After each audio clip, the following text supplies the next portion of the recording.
सभी प्रेम से बोलिए विघ्नहर्ता भगवान गणेश की जय। सकटा माता की जय। आप सभी श्रोताओं को संकट चौथ की हार्दिक शुभकामनाएं। प्रिय श्रोताओं, आज के इस वीडियो में आप संकट चौथ की कथा सुनेंगे। कथा से पहले भगवान श्री गणेश और सकटा माता का पूजन करके दाहिने हाथ में थोड़े तिल और पुष्प या फिर गेहूं के 7 दाने लेकर कथा सुनी जाती है। कथा की समाप्ति के बाद तिल और पुष्प या गेहूं के दानों को जल से भरे लोटों में डाल दिया जाता है। फिर चंद्र उदय होने पर इसी पवित्र जल से चंद्र देवता को अर्घ दिया जाता है। सकटा माता सभी बच्चों की रक्षा करती है और विघ्नहर्ता भगवान गणेश अपने सभी भक्तों के सभी विघ्नों को दूर करके भक्तों की मनोकामनाएं पूर्ण करते हैं। आप सब भी अपनी मनोकामना मन में रखते हुए कथा का श्रवण कीजिए। आइए कथा शुरू करते हैं। एक बार की बात है, एक शहर में देवरानी और जेठानी रहा करती थी। देवरानी तो गणेश भगवान की बड़ी भक्त थी और वह नियमित पूजा पाठ भी करती थी। देवरानी का पति जंगल से लकड़ियां काटकर उसे बेचा करता और अक्सर बीमार भी रहता था। देवरानी गरीब थी और जेठानी बहुत अमीर थी। देवरानी अपनी जेठानी के घर का सारा काम करती और बदले में जेठानी उसे बचा हुआ खाना, पुराने कपड़े आदि दे दिया करती। इसी से देवरानी का परिवार चल रहा था। ऐसा करते करते देवरानी के दिन किसी ना किसी तरह से गुजर रहे थे।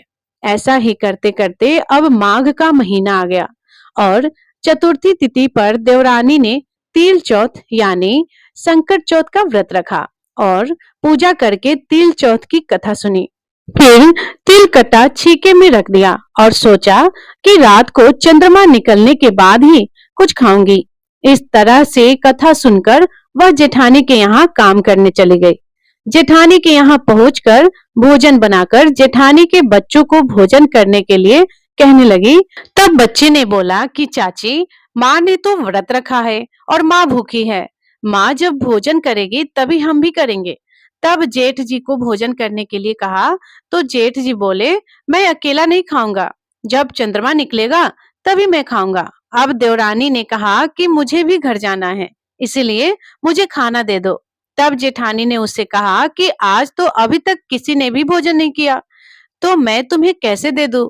तुम सवेरे ही बचा हुआ खाना ले जाना। जेठानी की यह बात सुनकर देवरानी उदास होकर घर चली आई। देवरानी के घर पर पति बच्चे सब आस लगाए बैठे थे कि आज त्योहार का दिन है, कुछ अच्छा खाने को मिलेगा। लेकिन जब बच्चों को पता चला कि आज तो रोटी भी नहीं मिलेगी, तो बच्चे रोने लगे। यह देखकर देवरानी के पति को गुस्सा आ गया और कहने लगा कि दिन भर काम करने के बाद भी 2 रोटियां नहीं ला सकती, तो काम ही क्यों करती हो? पति ने गुस्से में आकर पत्नी को कपड़े धोने के धोबने से पीटा। धोबना हाथ से छूट गया तो पाटे से मारा। वह बेचारी गणेश जी को याद करती हुई रोते रोते पानी पीकर सो गई। उस दिन गणेश जी देवरानी के सपने में आए और कहने लगे, धोवन मारी बाटे मारी, सो रही है या जाग रही है? वो बोली, कुछ सो रहे हैं, कुछ जाग रहे हैं। गणेश जी बोले, भूख लगी है, खाने के लिए कुछ दे दो। देवरानी बोली, क्या दूं? मेरे घर में तो अन्न का एक भी दाना नहीं है। जेठानी बचा हुआ खाना देती थी, आज तो वह भी नहीं मिला। देवरानी ने आगे कहा कि पूजा का बचा हुआ तिलकुटा छीके में पड़ा हुआ है, वही खा लो। गणेश जी ने निकालकर तिलकुटा खाया और उसके बाद कहने लगे, धोबने मारी पाटे मारी, निमटाई लगी है, कहाँ निमटे? तब देवरानी ने कहा, यह तो खाली झोपड़ी है, आप कहीं भी जा सकते हैं, जहाँ इच्छा हो वहां निमट लो। फिर गणेश जी बोले, अच्छा अब कहाँ पूछूं? अब की बार तो देवरानी को बहुत गुस्सा आ गया। कहने लगी, कब से परेशान किए जा रहे हो, सोने भी नहीं देते। वो बोली, मेरे सर पर ही पोंछ लो। और कहाँ पोंछोगे? अब देवरानी जब सुबह सोकर उठी तो देखकर हैरान रह गई कि उसका पूरा घर तो हीरे और मोतियों से जगमगा रहा है। सिर पर जहाँ विनायक जी पोंछने करके गए थे, वहां पर तो हीरे के टीके और बिंदी जगमगा रहे थे। अब देवरानी जेठानी के यहाँ काम करने नहीं गई। जेठानी ने कुछ देर तक तो इंतजार किया, फिर बच्चों को देवरानी को बुलाने भेज दिया। जेठानी ने सोचा कल खाना नहीं दिया था इसीलिए शायद देवरानी बुरा मान गई होगी। बच्चे बुलाने गए और बोले, चाची चलो, माँ ने बुलाया है। दुनिया में चाहे कोई मौका चूक जाए पर देवरानी जेठानी आपस में कहने का कोई मौका नहीं छोड़ती। देवरानी कहने लगी, बेटा बहुत दिन तेरी माँ के यहाँ काम कर लिया, अब तुम अपनी माँ को ही मेरे यहाँ काम करने भेज दो। बच्चों ने घर जाकर माँ से कहा कि माँ, चाची का पूरा घर तो हीरे और मोतियों से जगमगा उठा है। जेठानी को विश्वास नहीं हुआ, दौड़कर झट देवरानी के घर पहुंची, देखकर हैरान रह गई और पूछा यह सब कैसे हो गया। तब देवरानी ने जेठानी को रात में हुई सारी घटना बताई, जो कुछ भी उसके साथ हुआ था। एक एक बात सच सच बता दी, क्योंकि वह दिल की बहुत सच्ची थी। अब तो घर लौटकर जेठानी ने कुछ सोचा और अपने पति से कहने लगी, सुनिए, आज आप मुझे धोने और पाटे से मारो। उसका पति बोला, अरे भला मैं तुम्हें कैसे मार सकता हूँ, मैंने तो कभी तुम पर हाथ तक नहीं उठाया, मैं भला तुम्हें धोने और पाटे से कैसे मार सकता हूँ। पर वो नहीं मानी और जिद करने लगी। आखिरकार मजबूर होकर पति को उसे मारना पड़ा। मार खाने के बाद उसने ढेर सारी घी डालकर चूरमा बनाया और छीके में रखकर सो गई। रात को विनायक जी जेठानी के सपने में भी आए और कहने लगी कि भूख लगी है, मैं क्या खाऊं। जेठानी बोली, हे भगवान गणेश, आपने तो मेरी देवरानी के घर पर एक चुटकी सूखा तिलकुट खाया था, मैंने तो झड़ते घी का चूरमा बनाया है और आपके लिए छीके में रखा है, साथ साथ फल और मेवे भी रखे हैं, जो आपकी इच्छा हो खा लो। गणेश जी बोले, खा लिया, अब बताओ निपटे कहाँ। जेठानी बोली, उसके यहाँ तो टूटी हुई झोपड़ी थी, मेरे यहाँ तो बहुत अच्छा महल है, जहाँ चाहो निपट सकते हो। तो गणेश जी ने पूछा कि अच्छा, अब बताओ पोछू कहाँ। वह बोली, मेरे माथे पर बड़ी सी बिंदी लगाकर पोछ लो। धन की भूखी लालची जेठानी रात भर खुशी से फूली ही नहीं समा रही थी। सोच रही थी कि सुबह जब वह उठेगी तो पूरा घर उसे हीरे मोती सोने जवाहरात चांदी से भरा मिलेगा।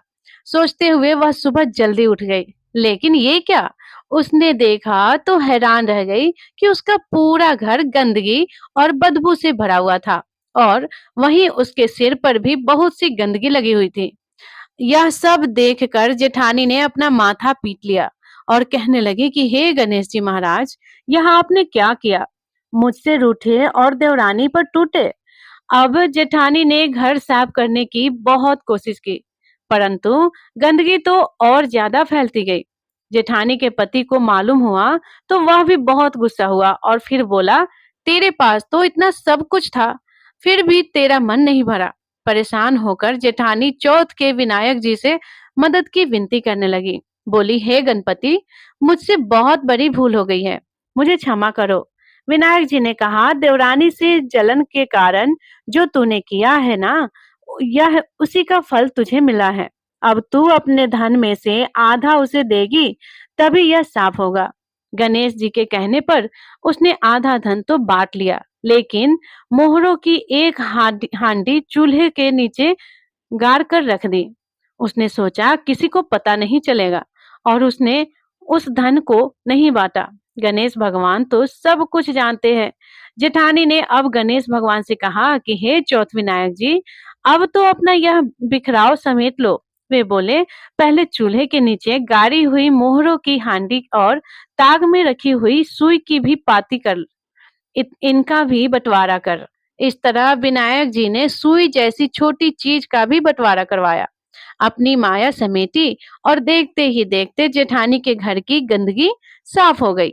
हे गणेश जी महाराज, जैसे आपने देवरानी पर कृपा की वैसे सब पर करना। कहानी कहने वाले, सुनने वाले और हुंकार भरने वाले सब पर अपनी दया दया करना, कृपा बरसाना।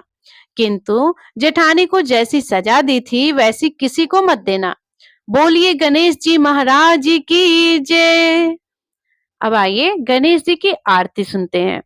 जय गणेश जय गणेश जय गणेश देवा, माता जाकी पार्वती पिता महादेवा। जय गणेश जय गणेश जय गणेश देवा, माता जाकी पार्वती पिता महादेवा। एक दंत दयावंत चारि भुजाधारी, माथे पर सिंदूर सोहे मूस की सवारी।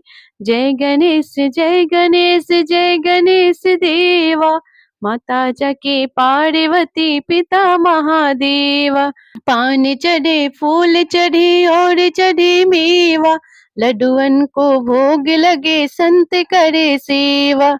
जय गणेश जय गणेश जय गणेश देवा, माता जाकी पार्वती पिता महादेवा।